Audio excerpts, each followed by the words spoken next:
I've long been a defender of the direction the Paper Mario series has gone over the last decade.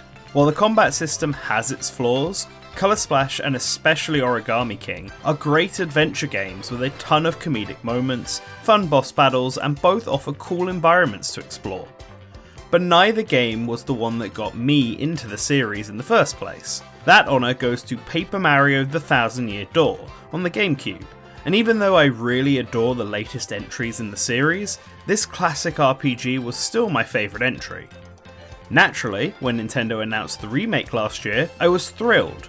But with all remakes, there is always the chance that the developer will mess it up.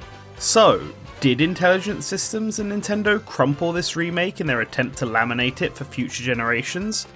No, they didn't.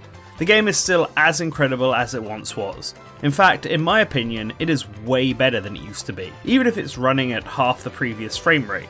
As long as the frame rate is stable, that's all that matters, and the performance of this game on a technical level is very stable.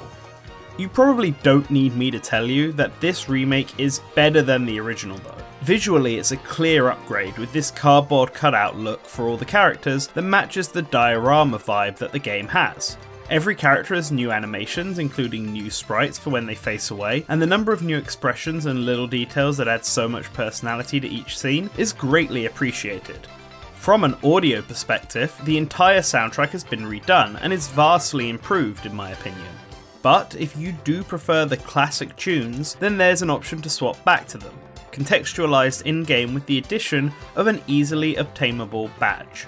There's also new sound effects that help bring the world to life. There's just a lot more content in general, with new extra bosses and an unlockable gallery and sound test for players, which also doubles up as a convenient checklist for completionists looking to get every star piece and shine sprite. Very helpful stuff and gives a cool reward for players like me who enjoy this kind of content. Most interesting of all, the script was also updated in all languages to match modern sensibilities and be more accurate across all translations, something we at Source Gaming wholeheartedly approve of. It really goes to show how much love and effort the developers put into this remake. It's not a simple remaster, it's made entirely from the ground up.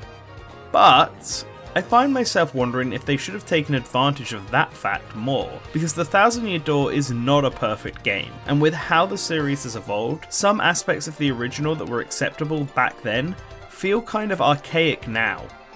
For example, the world design of this game is pretty boring. Not the visuals or theming. Rogueport is a great looking town, as is Bogley Woods, and pretty much all the locales in the game. And the new bells and whistles added to the environments make it even better to look at. But in terms of level layout, every single route is practically just a straight line. Enter stage left and exit stage right, with the occasional warp pipe thrown in if you need to go up or down or into the background. This was acceptable back in the day, but all of the modern Paper Mario games, even Sticker Star, went all out in the level design to add more puzzles, more side content, and just more exploration in general. The many towns scattered throughout the Thousand Year Door, like the previously mentioned Rogueport, and its sewer system do a good job of showing how the game might look with more depth. But most of the routes and dungeons are very linear and feel outdated. The same goes for the way that side quests are designed. Many of the optional tasks players can get from Rogueport require the player to walk all the way across town or to backtrack to a previous area just to speak with someone and then come back. At its worst, you'll be going back and forth from two spots multiple times without even so much as a single combat encounter to add some challenge. It feels like a lot of busy work. It could have at least been mitigated with better fast travel options, something later Paper Mario games solved, but that's just not the case. And then there's the dialogue. The actual quality of the dialogue is subjective. I think it's great here, and I also think it's great in modern Paper Mario. The writers of this series have truly mastered the ways of charming the player through words. But man, The Thousand Year Door sure has a lot of words. I've known players of the original GameCube game who gave up early just because of how much talking there was, and while I'm not asking for it all to be gone, that wouldn't be true to the original story, I do think it wouldn't have hurt to add some quality of life features here, like the ability to speed through dialogue or skip it entirely like you can with tutorials. They let you skip some cutscenes if you've seen them at least once, like Zest's cooking, so the programming to do this is here. The lack of ability to do this feels like the devs being afraid that players will get confused on where to go if they don't read every single line of dialogue. But that's what the hint system is for. I understand why Intelligent Systems and Nintendo wouldn't want to make drastic changes to the design of the Thousand Year Door and instead want it to be in line with the game that players fell in love with 2 decades ago.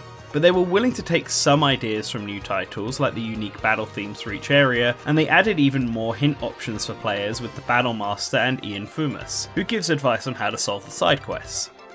Still, this all gives me hope for the future. A new Paper Mario that takes the brilliant combat, graphical prowess and unique environments found in this remake and combines it with the world design, solid writing and general quality of life features that modern Paper Mario offers. This could easily become the objective best game in the series. For now though, Paper Mario The Thousand Year Door HD will have to hold on to that title. Nintendo took the previous best game in the franchise and just made it even better, creating a near definitive experience for players, and I encourage anyone watching this video who hasn't picked it up to do so already.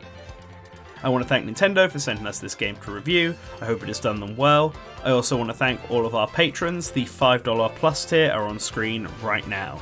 You can join them by going down to the description or clicking the Patreon button on screen right now. But no worries if you can't support us monetarily. Even just a like and a comment down below and sharing this with a friend, all of that will help us in our constant battle against the YouTube algorithm.